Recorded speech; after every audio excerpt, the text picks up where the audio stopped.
Welcome to my views and news. Saturday's first video. Breaking news is from Woldia front. 48 hours ago, Tigray forces were trying to defend Kobo and Kobo Robit.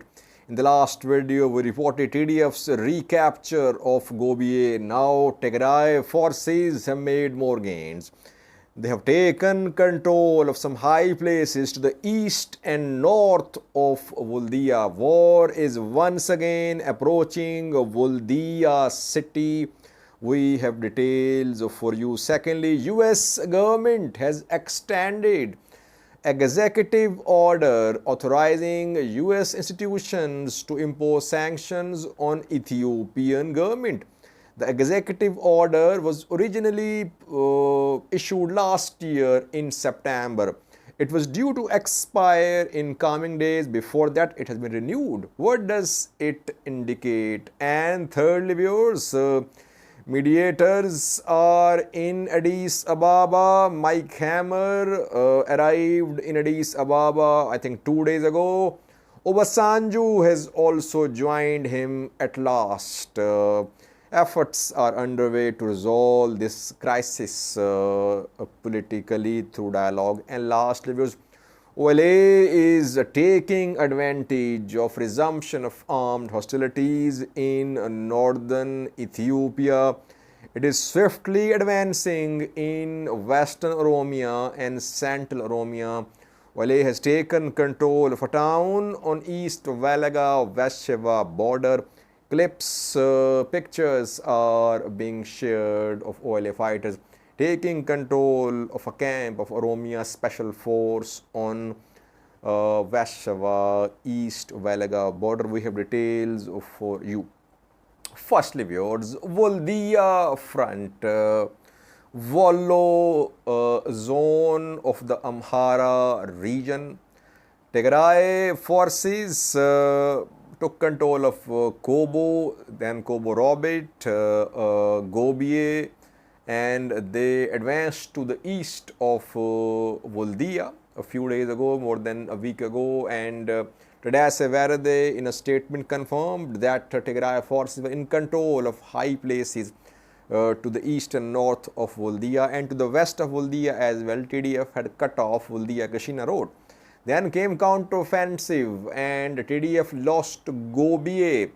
Around 72 hours ago, Tigray forces lost Gobiye and front line was pushed towards Kobo and Kobo Robit.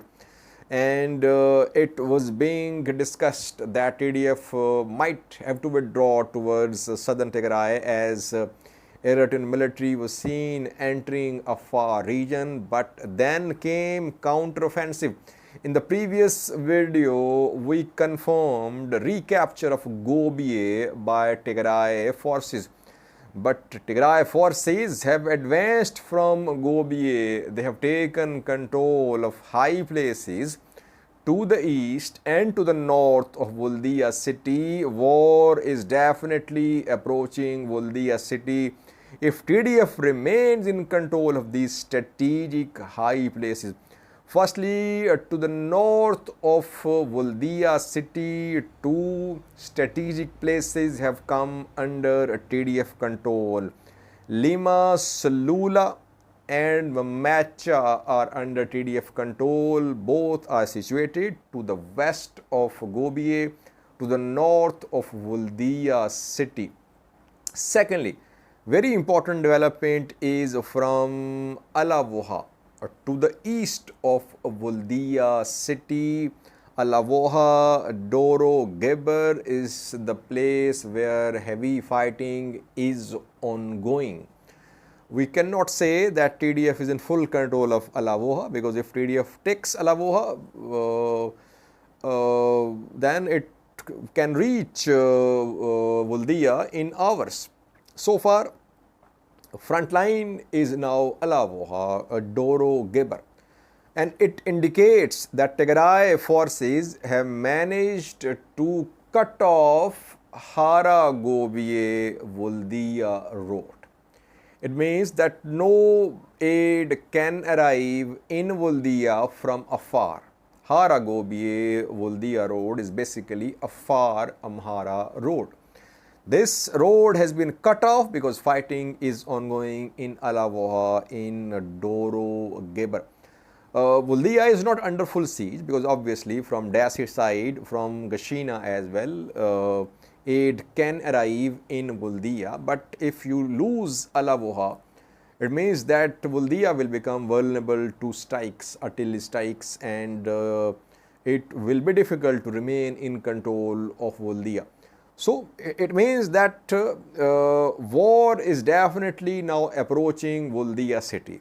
If TDF manages to remain in control of Lima Salula, Mamacha, and if it succeeds in taking control of Alavoha, Dorogeber, we could see an offensive towards Woldia city, or TDF might try to encircle Woldia, like we saw last year that TDF encircled Woldia from 3 directions.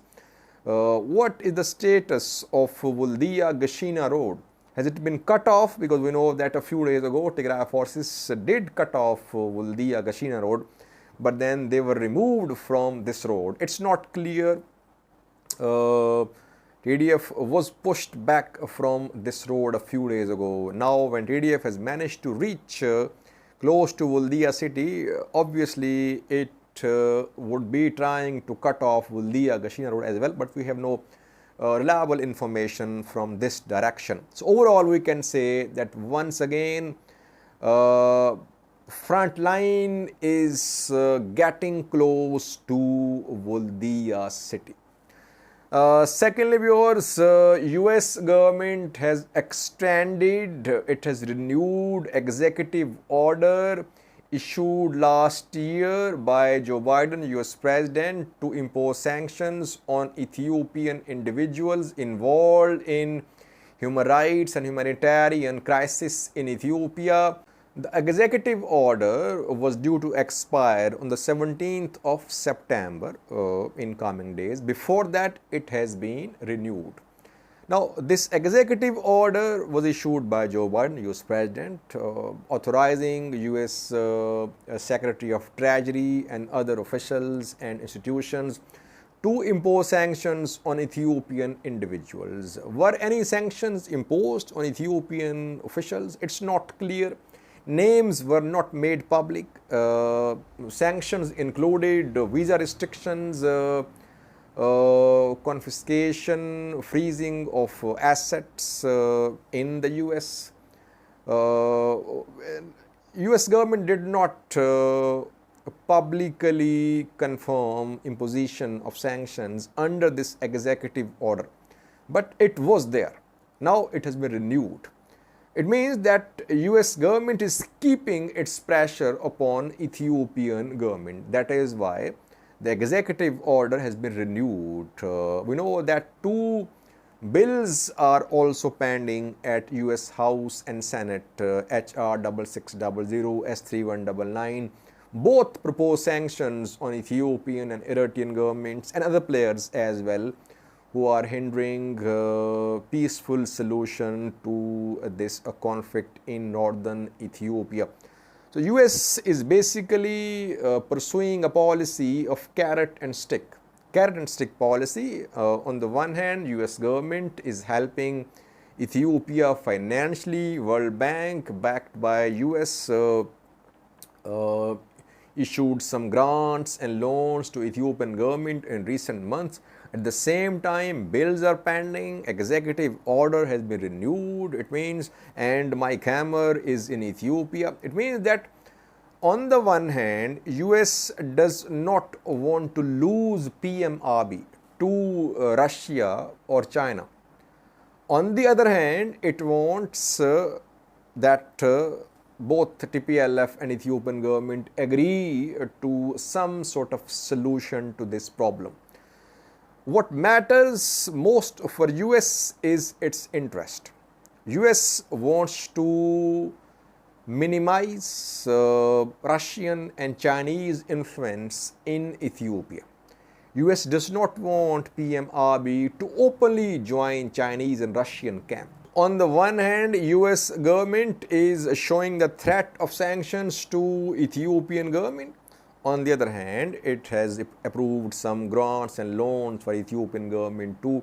Let's see, will this policy work or not? Third, viewers, the mediators are back in Addis Ababa, Ethiopian capital. Mike Hammer arrived in Ethiopia 2 days ago. Obasanjo has joined him as well. 2 days ago, I raised this question. I said, if Mike Hammer had arrived in Ethiopia all the way from US, Obasanjo should have done the same. He should have arrived in Ethiopia before Mike Hammer's arrival. Now the two have joined. Yesterday a meeting was held between Mike Hammer and Obasanjo in Addis Ababa, Ethiopian capital. You can see a picture on your screen. The picture is from yesterday. So mediators are back in Ethiopia. At the same time, direct talks are underway as well, reportedly. In Djibouti, some say talks are underway. So the main aim of these two mediators these days is to ensure direct contact between Tigray and Ethiopian government's representatives, Tigray regional government, Ethiopian federal government representatives. And they have succeeded to some extent that they have brought the parties to the table because they were not ready to talk. Both sides had some preconditions. Now, at least mediators have succeeded in making the two parties to start the process, and they are at the table talking, though no official announcement so far. Lastly, viewers, OLA is taking advantage of resumption of fighting in northern Ethiopia.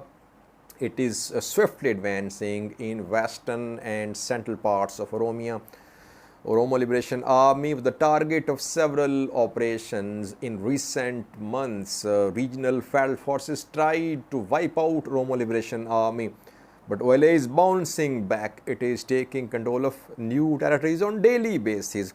Pictures, videos of OLA fighters are being shared from a town which is on West Shiva, East Weldiya border.